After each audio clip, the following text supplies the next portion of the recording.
metadata meets the consumer, how and where to know everything that matters about your customer, analytics-driven retailing, retail-driven analytics. Please put your hands together for our experts. A warm welcome to Alan Thompson, Director, Irisis UK.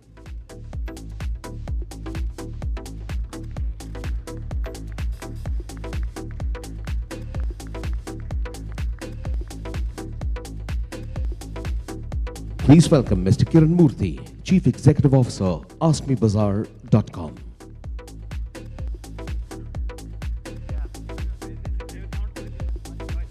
Let's hear it from Mr. Sai Sudarshan, Chief Operating Officer, Omved.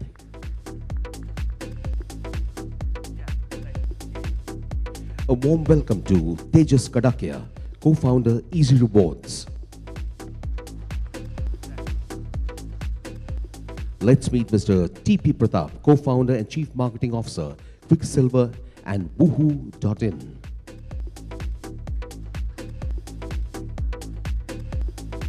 Let's welcome Mr. Vikram Adige, Director, IMEA.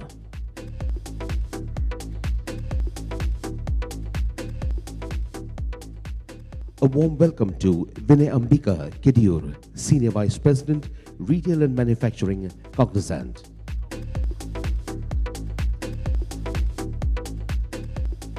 I'd also like to invite on stage the co-moderators for the session, Mr. Subra Krishnan, Vice President, Products and Marketing, Vizuri.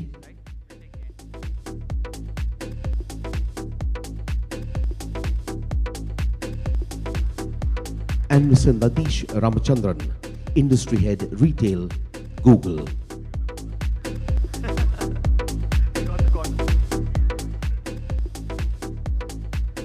Okay, it's over to our co-moderators, Mr. Krishnan and Mr. Ramachandran. Check. Over to you, gentlemen. Thank you. Wonderful. So as you can see, this is a fairly distinguished panel here. We were at the speakers lounge a while back, and we realized that there's a very nice and eclectic mix of people here representing sort of the ecosystem as a whole. You've got retailers, and within that you've got online, offline, and a mix of online, offline. You've got ecosystem partners, in sort of people that are offering loyalty rewards. You've got obviously Cognizant here as well. So it's a very nice mix, and the topic obviously is analytics driving retailing, right?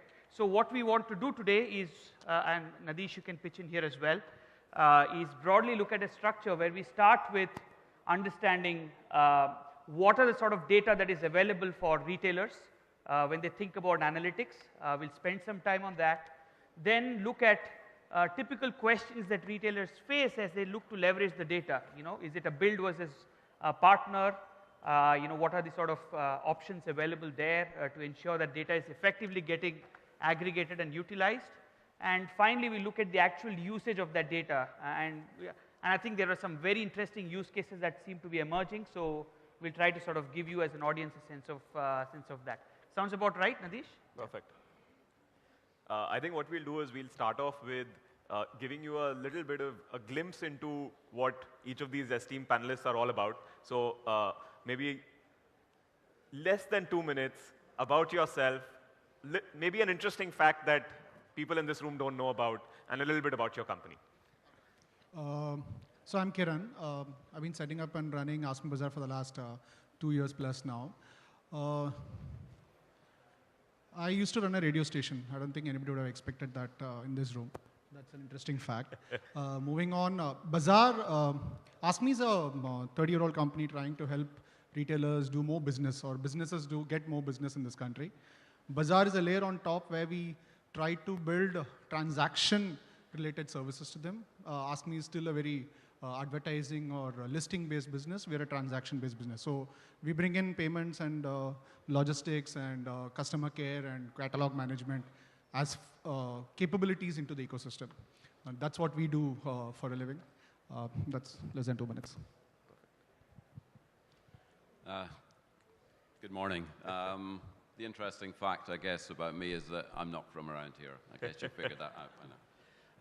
My name's Alan Thompson. I work for a company called Irisis, Infrared Integrated Systems, based in the UK. We make thermal-based people counting devices. We've been in business since 1996. The technology comes from military contracting background, and we've commercialized it. And we're probably the biggest company that provides intelligent building, people counting products. If you're interested in the product, we are exhibiting with our partner in India, Deki, just around the corner. Is that my 2 minutes? Or? Perfect. I think I'll do an intro for myself as well, and I'll ask Subra to do that at the end as well. Yeah. So my name is Nadish. I lead the retail vertical at Google in India, work with some of the largest retailers as they are working on their digitization strategies. Interesting fact, I put myself on the spot there. I didn't expect it would come to me so fast. Is probably that, is more a personal fact. Our family has covered all parts of the country now. So my dad is a South Indian from Chennai. My mom is a Punjabi. My sister has married a Parsi, so she covered the western region, and I married a Bengali, and so we broadly covered all 4 regions of the country now. So that's an interesting fact about me. Sudarshan. Good morning, friends. And well, my name is Sai Sudarshan, and 20 plus years of experience in engineering company, into lifestyle retailing and into specialty retailing. And currently with Omved as Chief Operating Officer, we are into holistic and therapeutic Ayurvedic space. And well, be balanced, be natural, be you. That's what we stand for.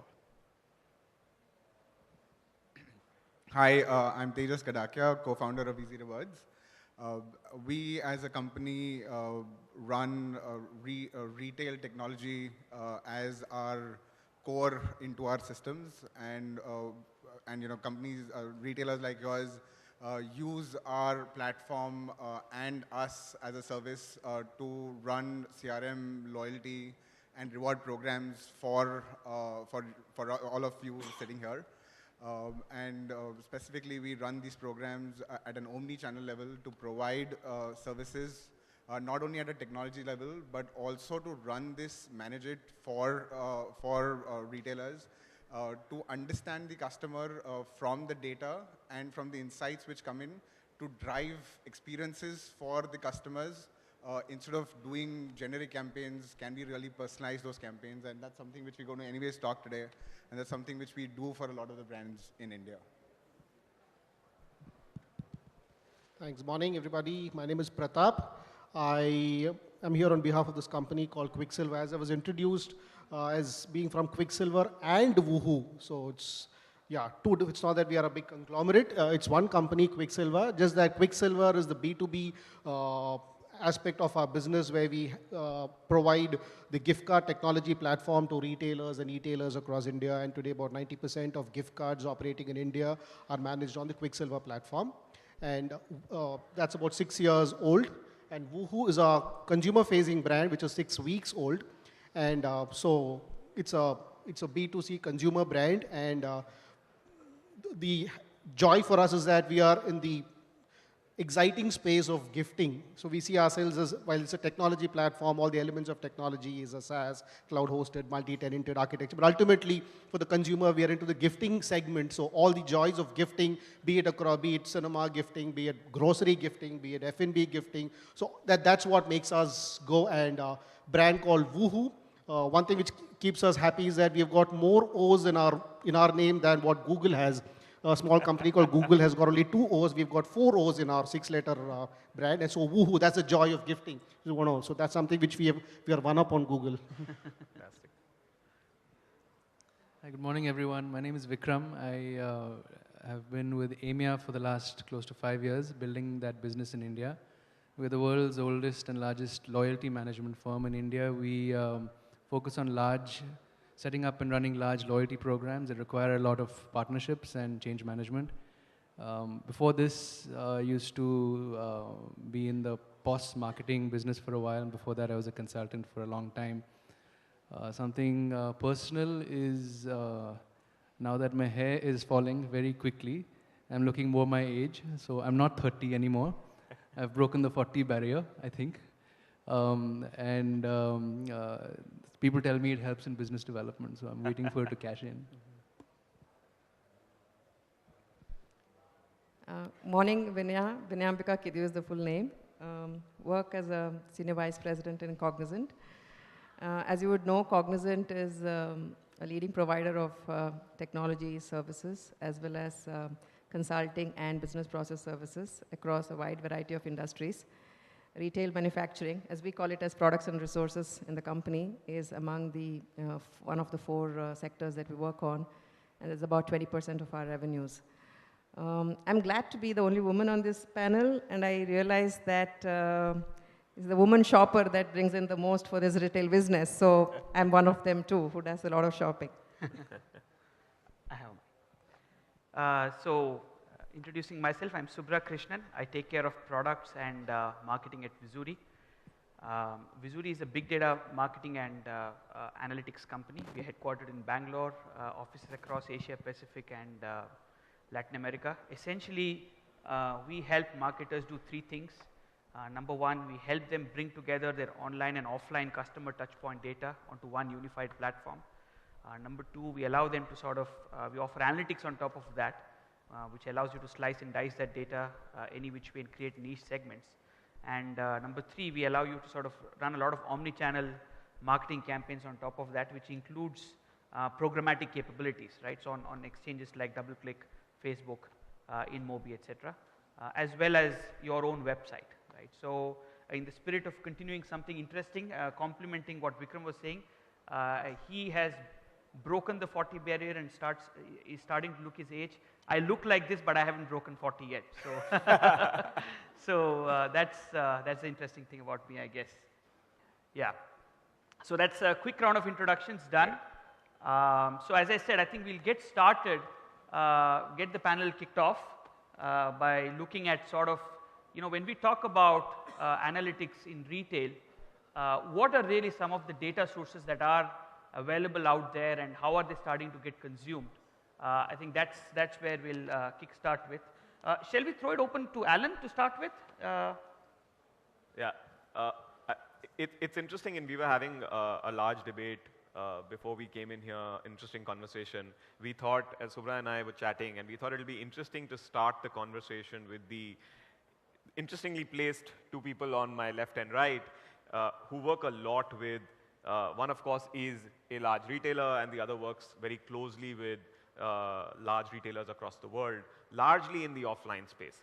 And while I think Kiran will be able to give a perspective on how online is changing and how retailers are coming online, I think it'll be interesting to kick off the discussion on what Alan and Sudarshan feel are the kind of data that offline retailers today have, what is it that they can do with it, and what more do they need to do to really start making their business more efficient.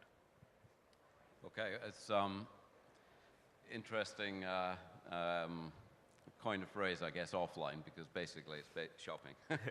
It's walking through a brick and mortar store, which I guess we've been doing for a long time. The important thing from our point of view is probably counting people in and out of a store is probably the oldest bit of analytics to be done. So that's how it all started. If you're a retailer and you don't really know how many people are coming in and out, then you're not measuring, you're not managing the process. So, and it obviously will transfer over into the online business as well, which is obviously a lot more analytics can go on. But we've been involved with people counting for a long time. Now, people counting can be done in various ways. You can have a guy at the entrance with a clicker counting away, gets distracted, it's very inaccurate. Beams across the door, fine, give you basic information, but you get more than one person crossing at a time, then you're going to be double counting. So our technology was probably the first technology that could produce very accurate counts, up to 98% accuracy. Now, video is also coming more mature in these days, and they're looking at that sort of accuracy as well. But there are pluses and minuses for each type of system. But once you step away from human actually doing the count, then you're more likely to get useful data. The data is then used for all sorts of things. So you can use the data purely and simply to know how many people come in and out of your shop every day. You can measure your conversion rates versus the footfall traffic. Or you can start to use the data to manage your business in a much more complex way. So you can actually find out when your peak times are. It's interesting that the bigger the footfall you get, the lower the conversion rate, because people see, they walk into a store, it's going to take time to buy anything, they walk out again. So if you can manage your staff appropriately, then you can increase your conversion rates. But if you're not measuring that in the first place, then you don't know what you're losing out on. Then you can start to use counting around a store, so you can actually find where the popular places are for people to go. If you own a shopping mall, you might be interested to know how many people stay on the ground floor, how many people go upstairs, etc., and what the differentials are. Then you start to use that matrix for charging rent, that sort of thing. The other system that we do is queue management, and this is much more for supermarkets. We started off with a company called Tesco's in the UK, who had a promise to their customers, which was 1 + 1, which basically meant that if one person was being dealt with to pay for their groceries, there would only ever be one person behind. So people going to Tesco's knew that they could spend more time shopping, less time paying for the groceries. They couldn't do it manually. Quite frankly, the management were incented to meet that deliverable and cheated on it. So they had to have an automated system. So the promise goes that as long as there are checkouts empty, they will open up more checkouts. That was done about, as I say, 10, 12 years ago. We then moved to more sophisticated algorithms in our devices, and we rolled out with Kroger, which is the biggest grocer in the world, American company. We rolled out to 2,500 supermarkets. And we get into much more sophisticated analysis. So we're actually providing what we call a predictor. So not only are we telling them to open or close more checkouts, but we're also telling them how many checkouts they're going to need in half an hour's time, etc. And the whole system is self-learning. So that's kind of where we've got to in terms of the analytics, in terms of offline, or people walking through the door. I think that probably covers it. There's an interesting point that you raised, and as digital people, especially Subra and I, we always think of online conversion rate or site conversion rate. What's happening on your site. And it's very interesting to think about the store level conversion rate and how you really look at number of people walking in versus number of people buying. And I want to segue that to Sudarshan and get your thoughts on, you're coming online as well, but obviously you've had a brick and mortar business for a while now. And two points there, or questions. One is, how do you see data changing the way you're running your brick and mortar stores? And what is the biggest challenge you're facing today with both the online data and this advent of offline data as well, with technologies like Irisys? My colleague on the dais just mentioned about supermarket and the experience of data in the supermarket. I come from a specialty retail background, as I mentioned earlier. My requirements are different from what a supermarket requires. There, you have more number of footfalls coming in. In my case, I have lesser number of footfalls coming in, but the transaction values are very high. So my requirements are that at the end of the day, the data, whatever or the data that we require has to be simple and has to be actionable. Too much of data, according to me, leads to paralysis. Then nothing moves. Then we are just looking at data, numbers, and getting confused, do not know what direction to take. Even at the end of the day, I agree with my colleague who says that yes, conversion is important, the number of people walking in is important, the number of bills that get generated are important. I mean, these are basic things at the end of the day that are required from a brick and mortar perspective. From the e-com, I need how many hits am I getting, how many customers are coming onto my website, how many conversions are happening at the end of the day, how many people are not buying. That's an important aspect. That's an important aspect in e-com. But in a brick and mortar, I may find people just walking past my store, looking at the display windows, waiting for some time, and then walking past. That data could be actionable for me that, okay, there are so many customers who have walked past, potential customers who have walked past, and what have I done about it? So to me, I think it has to be simple at the end of the day. It has to be actionable, the data has to be actionable, and it has to be quickly actionable. It's not just actionable. If I've answered your questions. Yeah, I'll dig a little deeper on that. So what is the kind of data need that you have today as a retailer which is not being met? See, let me put it this way, that the customers who walk into a store are customers who actually know that, okay, they need to come into the store because they have been buying our products. We have been having repeat customers. Why are the customers coming to a store? Why is it that we are appealing to the customer? We do not advertise. We are not into mass publicity. Why is it? What attracts them?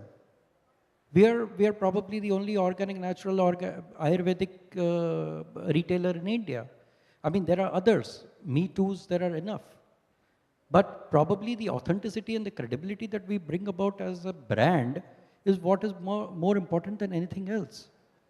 And to me, I think, as far as the data is concerned, I need to know who my customers are. That's very important for me. And how do I serve the customers? I mean, let me keep it very simple that way. So I think we heard about two sort of brick and mortar businesses there. Maybe we can bring in Kiran here and get a perspective, when you look at an online plus retail sort of mix, what are some of the sort of data that you're getting and how are you thinking about data and analytics? Maybe some perspectives would be interesting to hear from you. Yeah, actually very interesting pre-panel discussions, and it actually opened my eyes to a lot of things. The way offline retailers see data and the way we see data in the online world. I was asking Alan, you measure the number of people walking into a store. Do you also measure conversions, or do you also measure how many people reach the checkout counter? His answer was, conversion's not a problem. And I was like, hold on there. We're so used to getting easy visits in the online space, and we sweat a lot for conversions. And here this person is saying conversion is not a problem, and measuring visits is a bigger problem and is a more universal use case there. That set me thinking. There are two stages, if you ask me from a consumer perspective. Consumers like to be, what do you call it, teased with lots of offers, lots of products, whether it's a product, whether it's a price, whether it's whatever that they're buying, to give them options to window shop. Shopping is fun. I love to be teased with a lot of options to be able to choose from it. They struggle. Then comes the commitment part. So I'm committing to buy. In a real world retail sense, that commitment is already there when the man walks into, or the person walks into the store, because it's a physical movement into the store, and hence there's a commitment to buy there. In the online world, that commitment is very flippant. I just click and I land, and it's cheap and it's easy, and I'd love to see more, and I see a lot more than I buy. In the offline world, for me to get up and go into a store is a big commitment from the consumer side. So hence, measuring that converted commitment is a bigger challenge in the retail side. On the online side, this guy's come in easily, or the person's come in easy.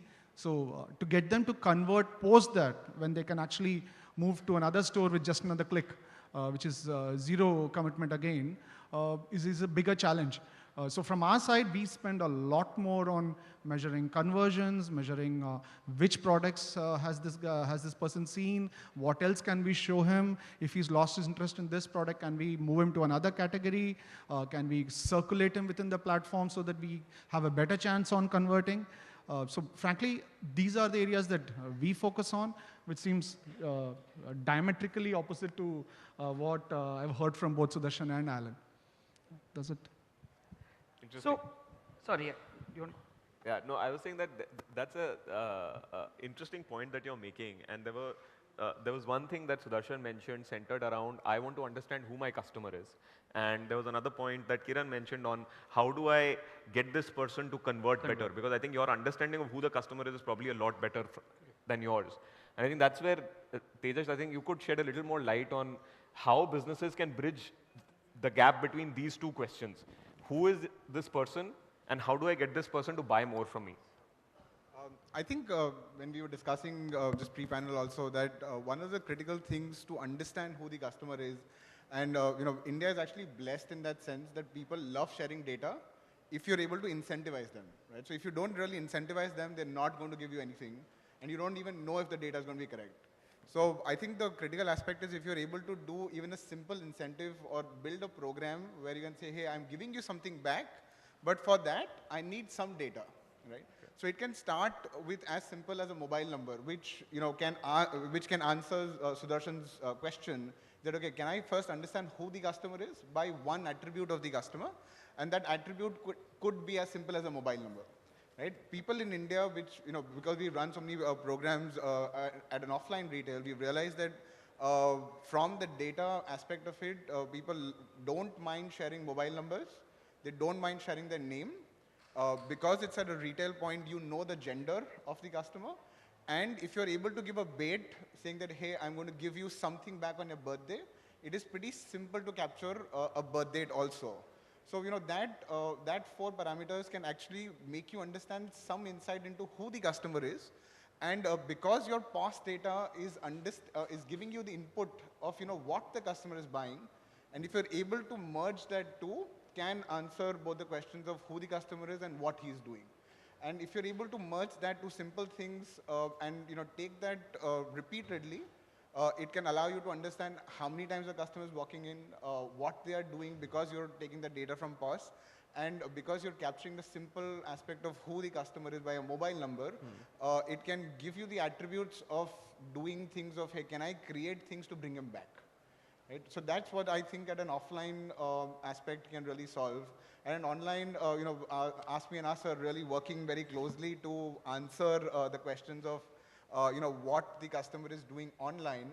So we've actually come up with a mechanics where we are understanding a customer right from every click which is taking place. So every click is captured onto a system even at a pre-purchase level. So majority of the systems which work right now do it post-purchase. So I understand a transaction once the transaction is done, but can I understand the customer on what he's doing on my system so that I can do some personalization to be able to give him things back over a period of time, and hence improve the conversion rates over a period of time. So I think that two aspects can really do the simple, these are the simple things which can really work for retailers offline or online to capture simple data and then really use them to, manifest campaigns for them around it. Our personal experience has been, in an EBO, yes, it is possible. But in an MBO, where we are in an MBO environment, it's just not possible. I do not know who my customer is. Who's the customer who's buying it? Obviously, because there are different loyalty programs that are being run by the MBOs, and they are not going to allow us to run our own programs. So eventually what happens is there are enough people who are buying the products, but then we do not know who those customers are. In our own store, yes, our experience has been, we do have this mobile-based kind of a loyalty program where we acquire the customer data. But our personal experience has been, people, despite incentivizing, they are very reluctant to give their birth dates or their personal data, any kind of personal data, they are very reluctant to give, no matter what the incentive is. That's again a perspective. important perspective. I mean, but one thing, Vikram, I would like you to pitch in here because you brought in a very unique angle to data here, where you talked of, I think, coalitions. I think you were mentioning that, where actually multiple marketers actually come together and pool their data in some meaningful ways. So can you just talk about that, because that would be a very interesting perspective to actually hear about. Sure.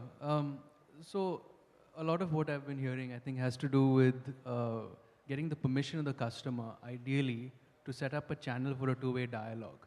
Once you've gotten there, then you can actually tap into data and make it effective, right? You can action the data, as that word was used. So there are many models for doing this, and one obviously is set up an analytics system and try to figure out a combination of what people are buying, what their interests are, what their attitudes are, and then apply that through whatever channel is available. But if you can set up a loyalty program that actually can deliver on that through a permissions-based channel, right? And you can do it with a bunch of collaborators, essentially complementary large players across categories, then you can actually draw from a lot of what we've been talking about at the same time. So you know what they're actually buying. You also know what they're surfing for. You know what surveys they filled out. You can draw inferences about the size of their family and what size of a car they may want to buy. Based on their searches online, you can target offers at a similar cohort somewhere else in the partnership model. So coalitions are one of many partnership models where under a single Nectar or Air Miles or Payback or Aeroplan sort of loyalty currency, you can bring together a bunch of different collaborators into a single database essentially. And we have about a dozen of these around the world, and they are the largest loyalty programs in their markets. And the way they are successful is there is an independent authority that does analytics and governs the program so that people don't step on each other's toes. The combined set of offers that goes, let's say, on a weekly basis to a customer is driven through a policy. So they don't get a flood of 1,000 offers. They get 20 that are personalized to them. And when they respond to offers, they are most likely to enjoy them. So each DM that goes out, and by the way, I'm talking entirely about the direct marketing world here, each DM that goes out is packed with offers that over a period of time become more relevant. Right now, there is a slight scare in the direct marketing world because with the advent of Facebook and then Facebook going and buying WhatsApp and all kinds of stuff, everybody's worried sick about their data. And everybody's worried that people are going to misuse their data. So in fact, more than 50%, and some research we did globally a few months ago told us that upwards of 40% of people are turning off from loyalty programs, turning off from direct marketing programs. They're putting spam blocks on. They're never visiting those other two tabs in Google. I forget what they're even called anymore, social and promotions or whatever. Authorities like Experian are saying that 84% of people out there saying they are turned off if a brand is not integrated in their communications across channels. So the writing's on the wall for brands and their partners like us.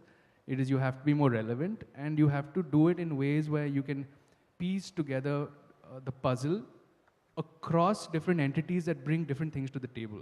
One partner brings you behavioral data from transactions. One partner brings you attitudinal data from. One partner brings you interests data based on what they're doing online, right? And then the analytics actually has, and one partner may bring you information on headroom.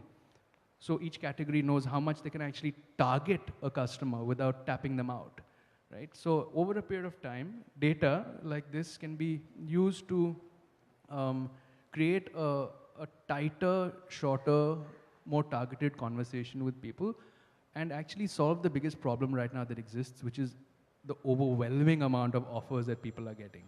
So I literally now don't open my personal email unless I want to scan it for truly personal emails. I've just gotten overwhelmed by it, and everybody's in that situation right now. Got it.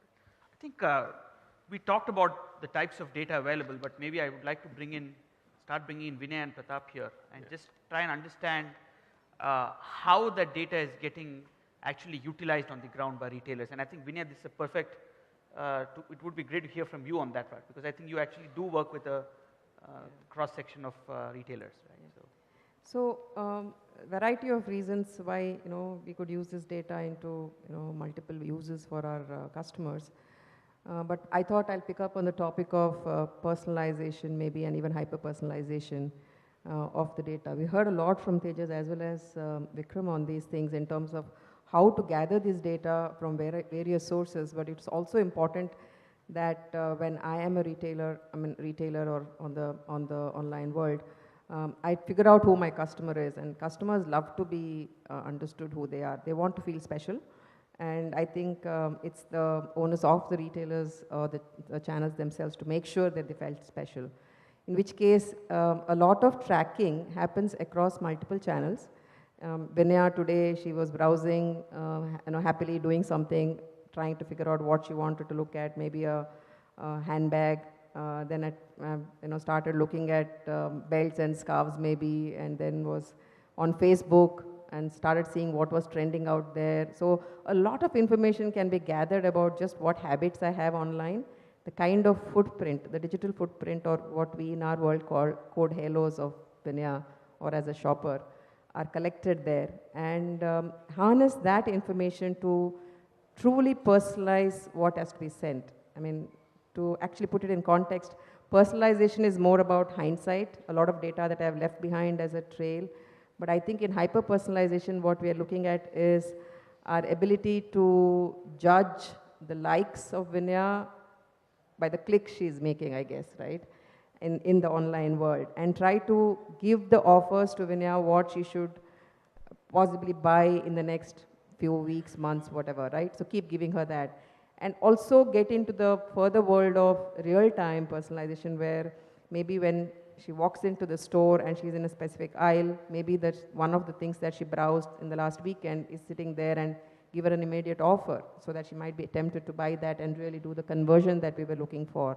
So there are so many things that are happening in the hyper-personalization world that you realize that now retailers are looking at really cherishing that relationship with the customer. It's not just about the transaction that's happening, but the true engagement that the retailer and the channel is trying to make with the customer, and make sure that bonding continues for continued repeat business. It's obviously very well known that more than 60-65%, or rather repeat customers spends 60-65% more than a new customer. So you'd obviously want to keep tapping into that money, the wallet that's coming from that repeat customer, and use it in a way that these hyper-personalized ways can lend to further conversion into the wallet itself there. Got it. So Pratap, maybe you can pitch in here more from a Woohoo perspective, which is personalization is one use case that's emerging extremely strongly as a way to use that data. Is that something that you're seeing as well, and are there other use cases that you feel is emerging right now? Yeah, it's working. I think it's working. Okay. Hello. Yeah. So we operate in the gifting space, so personalization is the very basis for existence. And just to step back, and the data aspects of it, how do we handle it at our own brand level is one, with so much of noise in the marketplace about going mobile first, mobile only, mobile app only. So we ourselves had to take those kinds of decision points, and the big boys saying this is the way to do, that's not the right way to do. And so these kinds of analytics and data that we have, or we are able to generate itself, gives us a lot of insights into what can be the right approach. For instance, while we have our gifting app under the Woohoo brand, the key aspect for us, there's always a bandwidth issue as to do we also do a mobile responsive site alongside, and we decided, okay, let's do that and see what the response is. And the consumer, the Indian market being such that there is a significant market for each size, and after we've launched, we've had significant traction on the mobile app. On the responsive site also, we've had, say, data points saying, say, 52% of visits to the site coming from mobile, but transactions 88% happening on desktop. So it's not that we are, so there is that's on the one side, on the business happening on the responsive side. Having said that, the mobile app is also having a threefold increase in business. So there is an audience for each of these. So it's not that one is in is mutually exclusive to the other.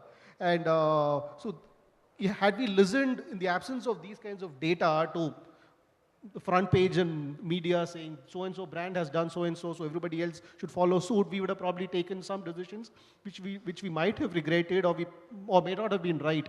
So these kinds of inputs really help. And the other probably anecdotal could be that in our business, for instance, everyone right in panels yesterday saying that COD is here to stay and cash on delivery has to be the way to go because Indian consumers want it that way, and they don't trust brands. Yes, we are a new brand, nobody knows us. But for us, it's not that we have not provided cash on delivery as an option, but that is the lowest preferred mode of payment on our e-commerce site. So it's not to say that we don't, or we are disincentivizing the consumer. We don't tell the consumer that, hey, you pay through cash on delivery, you're going to pay something extra.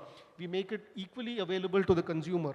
So even in fact, we've had these service providers of cash on delivery coming back to us, sir, we'll reduce the rate of what we charge you, give us COD. But the consumers actually going for a gifting paradigm saying that, in fact, it's significant, less than 5% of our payments are happening through cash on delivery. Industry average being 50%.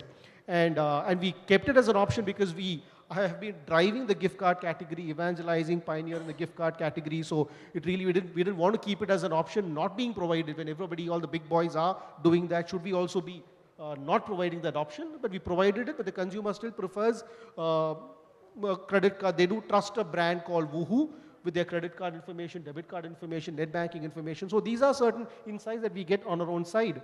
And coming back to the service provided to our retailers on their gift card business, it's enabled them to say, get into the fitment of this forum being omni-channel.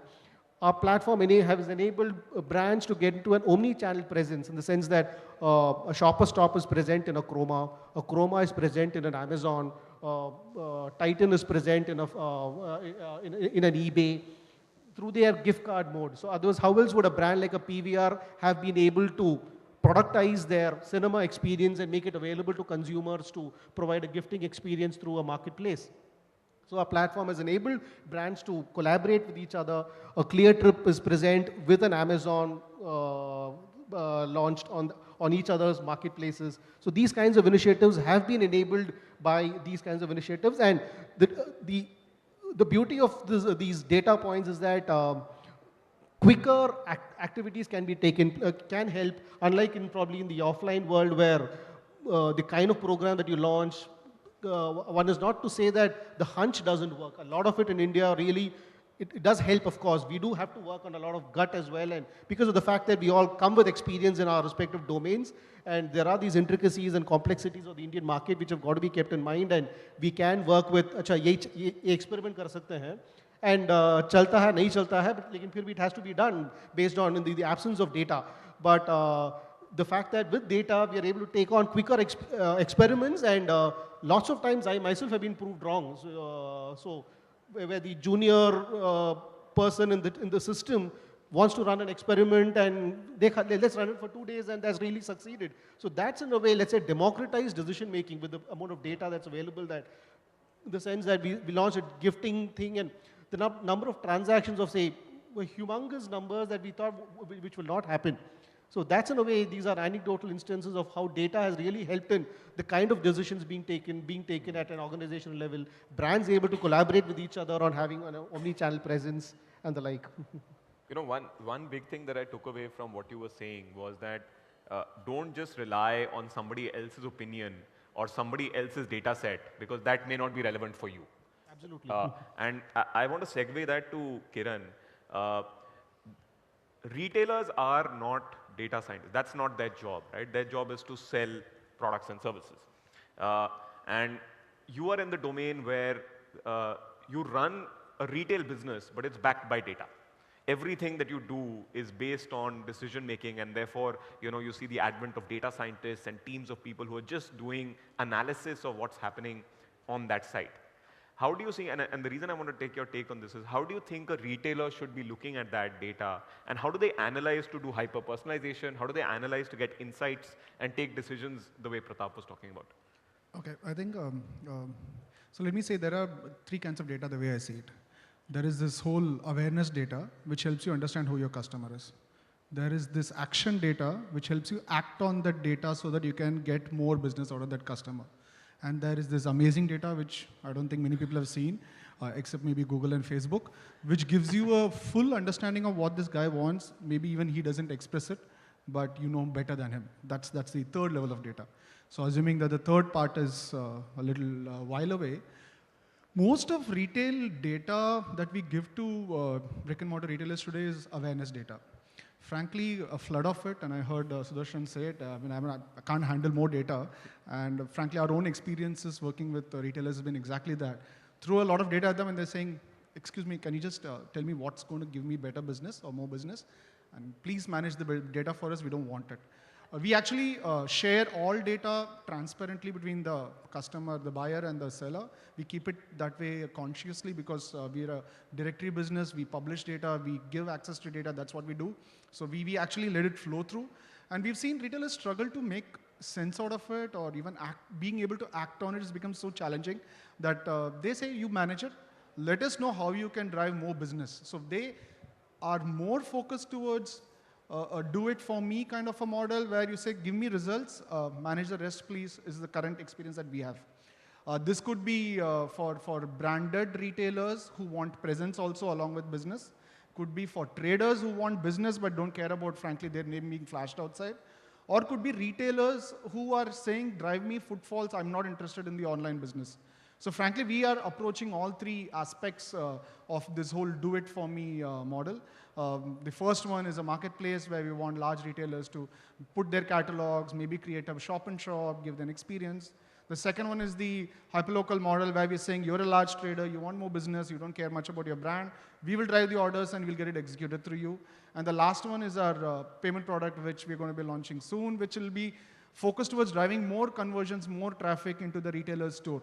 For us, if you ask me, these three are the quote-unquote retail data reality touch points where they're saying this is what we want. Giving data raw, processed, actionable, amazing is not something that they can manage in their business premise from our limited understanding so far. That's my take on this. Sudarshan, any thoughts on that? No, I actually agree. I actually agree. One quick question. Can I ask in this audience, how many are retailers, please? Can I again ask, do you all have the same issues? Okay. Tejas, do you want to come in on the do-it-for-me model and some of the stuff that you've been doing with retailers to make it easier for them? And as you do that, maybe you can talk about the fact that you're just about to go live with Ask Me Bazaar as well. I think just before even Ask Me Bazaar, I think that do-it-for-me is a very key word which Kiran has brought in. And we were discussing the same thing that a lot of retailers, as you even pointed out, is that their business is to do business. And they are looking for someone to really help them achieve on the customer end of it. Because they, two things which we have seen with a lot of brands which we work with is that one is that they don't have the expertise to do it. The other is they don't have the bandwidth to get into this because they're still caught up into their simple day-to-day operations. And a lot of the retailers are, because the organization of retail has happened very drastically in India, and it's been very quick. So a lot of the retailers are still caught up on creating their basics yet right.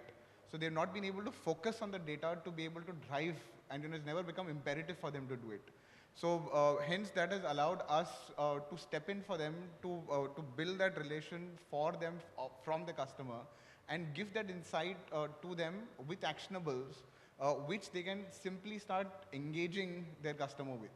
So even that simple steps of can I start communicating with the customer at least once a month so that they know that okay, hey, there's a brand like me where you've come, purchased, and I'm giving you something for what you've done, or what are the new things which are coming in the store through the simple engagement model. So that's where we've actually been able to step in, help the retailers saying that instead of you trying to become the core and do everything across places, why don't you take our services to be able to manage that for you, such that at least the customer feels that, hey, I am being touched upon by the brand when I need to. And so that's one of the takes which I think is very critical for it to happen. And that's the point on with Ask Me Bazaar also, that I think Ask Me as a company have realized that, hey, our core is not to do incentives, not to engage the customer with, but if we can work with partners, I think that's allowed them to come into action much quickly.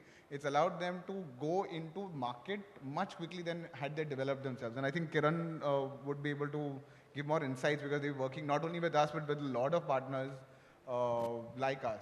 Yeah, I'm not going to take too much time on this, but yeah, so we believe in taking a suite of partnership products to markets faster. Pratap was asking a question about when is the right time to go, what quality will you have, are you ready? Frankly, for us, speed to market and speed to scale up is more important than anything else. And our industry is such that things change fast and things change for the worse even faster. So we have to be fast. We have to get to market faster. And the partnership suite, and I was like, I have at least 4 partners in this panel, so I'm lucky that way. But Kiran, having said that, since we also work in the brick and mortar world, and I guess the exigencies for startup are far different from that for a far more established, because we do work with the large conglomerates also, and there the entire process is very different. They get it right, they wait, they get it right, do the small tests and get it on. So one is not to say that that's not right. Just that we just have to manage the entire ecosystem in the Indian marketplace depending on each of these priorities of the organization. So while we ourselves are quicker, we said, dekha jayega, let's kind of go ahead and do it. So, but at the same time, we as service providers work with large organizations, say they get it right and then go to market with the So if I had to go to a shopper stop, I'd think very carefully. But since we have a large base and we go to more than 10 million quote-unquote businesses in this country, for us to cover the breadth and span of individual needs is not the priority, but to have the basic minimum out there fast, scalable, technology proven, stabilized is more important. So that's a difference in approach that obviously will come out. And it's not one common rule for all kind of a situation.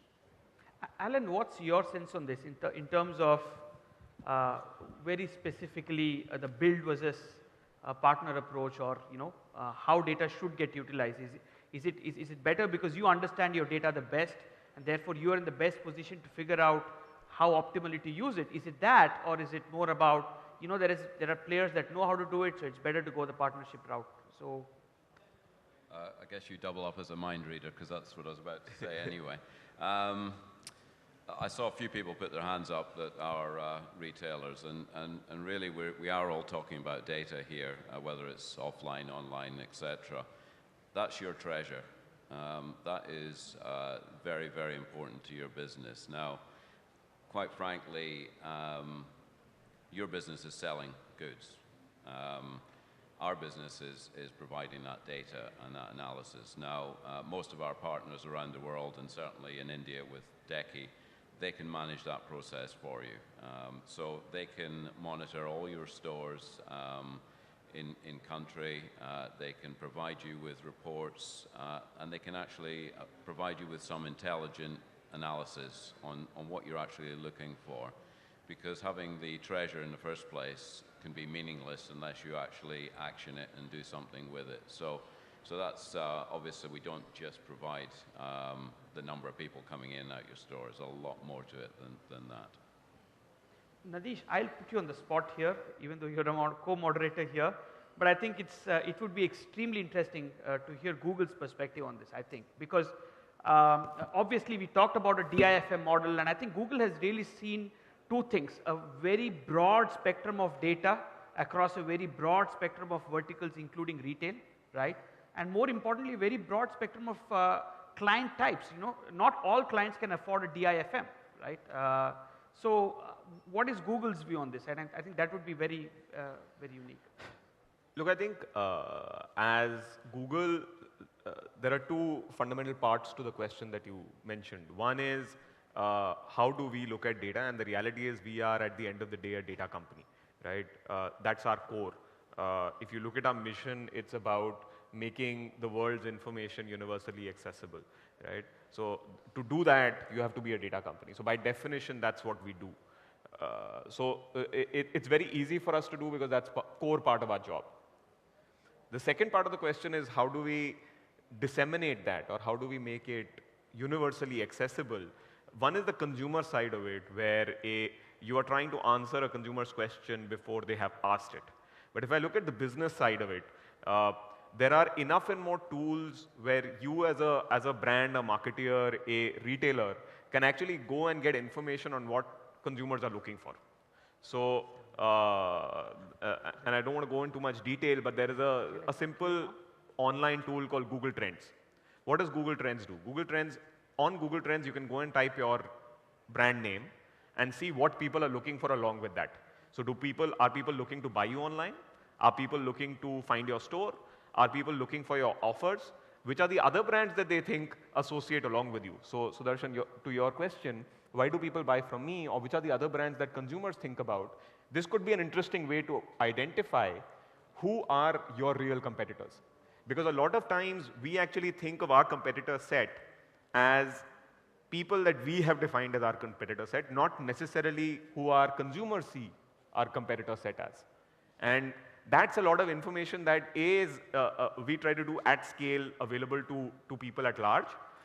And through teams like mine, we work with some of the largest retailers to actually give them more in-depth granular information. Got it. We have only about 6 minutes left. I do have one more set of question I want to ask you, but it's probably fair to give the audience an opportunity to see if you have any Q&A. There's a gentleman right there. Yeah. Hey, hi. Thanks a lot, panel, for sharing your insights. My name is Hari, and I represent Dell here. One question I had is, we talked about data, online data, offline data, omni-channel data, too much of data, leading to too much of analysis, leading to too much of insights, right? Leading to too much of solutions, which frankly, brand or retail doesn't know what to do with it. Ending up delivering too much of option to the customer without realizing there's a paradox of choice which is getting into the picture, which confuses the customer, increases his anxiety, delays the purchase, right? What I personally feel is challenge is not about collecting data or analyzing it. The challenge would be how can I use the data to cut down the option to make sure that I give customer what he wants rather than he spending a lot of time understanding which one to buy and which one to not buy. So I can give you 3 examples with the brands which have done really good by cutting down the options and making the customer buy or give what they want. One is Apple. If I compare Apple phones to any other brands where they know exactly these are the phones, 3, 4 variations that customer wants. Second is Bose. They exactly know what you want to listen and what they want to offer to the customer. Indigo. They know exactly that we fly you from one point to another on time. There's no economy, flex economy, business, loyalty program, nothing, right? So do you think, what's your insight on this, saying that is the data can be used to cut down the option rather than increasing the option and confusing the customer? Kiran, maybe you can take that. Classic situation of too much data, not getting what the point is. I'm sorry for that, but I somehow lost the question. But yeah, each person addresses data the way they think they're going to achieve their strategic objectives. Strategic is a big word. But I think the way Indigo goes about it, the way Apple goes about it, or the way somebody else, or including a Big Bazaar, or maybe even a Momo delivering food home, each person has their own objective, has their own strategic space that they want to occupy, and any data that is helpful for them, they will do. I guess in terms of cutting down choices, I guess that is where personalization also plays a role. That is, data has to go to the next level and be able to offer the right product at the right time to customers. So, Vinay, I think that would be one way, right? Yeah, that is certainly one way, hyper-personalization, and maybe translate that to creating a very personalized landing page when they go online and just show the set of things that they have recently browsed, recently shown interest in, or looked at trends in the, Facebook or wherever their social media hangouts are, and give that. So then you cut down really the choices that they really have to look at, and then, land on the real one that they really want to go by. So hyper-personalization is certainly one of the ways. I was just waiting to listen if there are other ways that others could come with. But to be able to do that, you need a lot of data to begin with. And you need to drill down into that data to really understand the user and what that user wants, right? So to say that too much data is bad, too much data helps you do hyper-personalization. So you need the right partners or you need the right team to really dig deep into that data to find the right insight for that consumer. Any other questions? Yeah, hi. My name is Ravneesh. I've heard a lot of very interesting insights on this entire panel. But I noticed a huge void over here, which is basically for the brick and mortar. Now, considering that all the brick and mortar guys have invested very heavily in imaging and video software or products and stuff like that, is there anyone who's done anything on this panel to basically measure abandonment or something like that? You're talking about e-commerce? No, I'm not talking about e-commerce. I'm talking about the pure brick and mortar guys. So I think Alan did talk about brick and mortar measuring footfalls and conversions. I don't know if there's a way in which we can measure abandonment specifically. So one of the things that I have read out is about how much of images are captured, about something like 10,000 plus images per shopper who comes into the store just through some retail next kind of products. There are products that have come in there, and that helps in figuring out whether that shopper's behavior, how long did they linger at one place, and how many of such people lingered at the same aisle. Do you want to really change that place and create that? That's specifically for brick and mortar.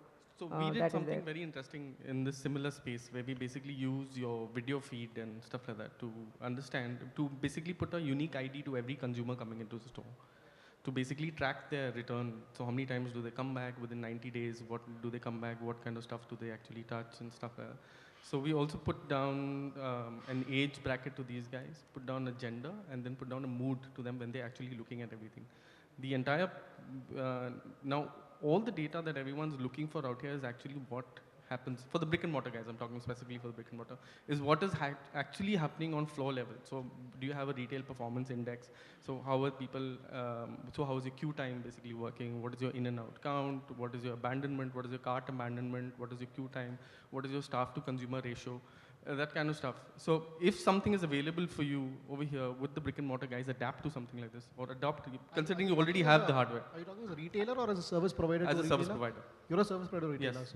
So we at Quicksilver work with retailers for their, as I was mentioning, a gift card ecosystem. So there the tracking is at a store level. The has a consumer come and redeem the card, what's the ticket size, what's the uplift, in the sense I've come in with X amount of value which have been purchased after so many days of the gift card purchase is being redeemed. What's the uplift, meaning what is the actual bill value which has been realized based on so and so gift card which has been gifted by an individual A to individual B.